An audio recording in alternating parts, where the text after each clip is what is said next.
پاکستان میں ہونے والے آئندہ انتخابات گزشتہ انتخابات سے کیسے مختلف ہوں گے؟ 8 فروری 2024 کو ہونے والے انتخابات ریکارڈ ساز ہوں گے۔ آئیے ہم آپ کو بتاتے ہیں A1 ٹی وی کی اس رپورٹ میں۔ پاکستان میں 8 فروری 2024 کو عام انتخابات ہونے جا رہے ہیں، جس کے لیے سیاسی جماعتوں کی تیاریاں عروج پر ہیں۔ ان انتخابات کے بارے میں دلچسپ باتیں اور حقیقت: حالیہ انتخابات میں حصہ لینے والے امیدواروں کی تعداد میں 1/3 اضافہ ہونے سے عام انتخابات ریکارڈ ساز ہو چکے ہیں۔ گزشتہ الیکشن کے مقابلے میں اس دفعہ زیادہ امیدوار میدان میں اترے ہیں۔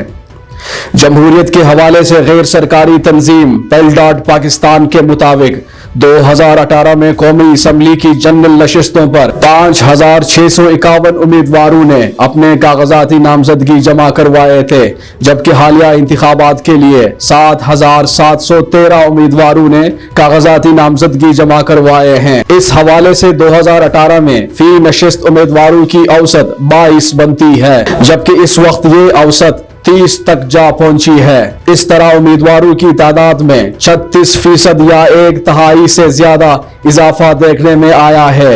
یہی رجحان صوبائی اسمبلیوں میں بھی دیکھنے میں آیا ہے۔ 2018 میں چاروں صوبائی اسمبلیوں میں کاغذاتی نامزدگی داخل کروانے والے امیدواروں کی تعداد 13,782 تھی، جبکہ حالیہ انتخابات میں یہ 18,506 ہو گئی ہے۔ اس طرح 2018 کے انتخابات میں فی نشست 24 امیدوار تھے، جبکہ حالیہ برس یہ تعداد 31 ہو گئی ہے۔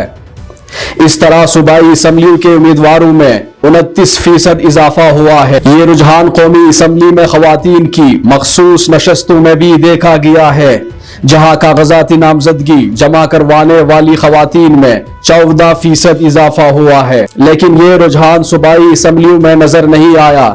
2018 میں بھی فی سیٹ 10 خواتین امیدوار تھی اور حالیہ انتخابات میں بھی یہی اعداد و شمار سامنے آئے ہیں۔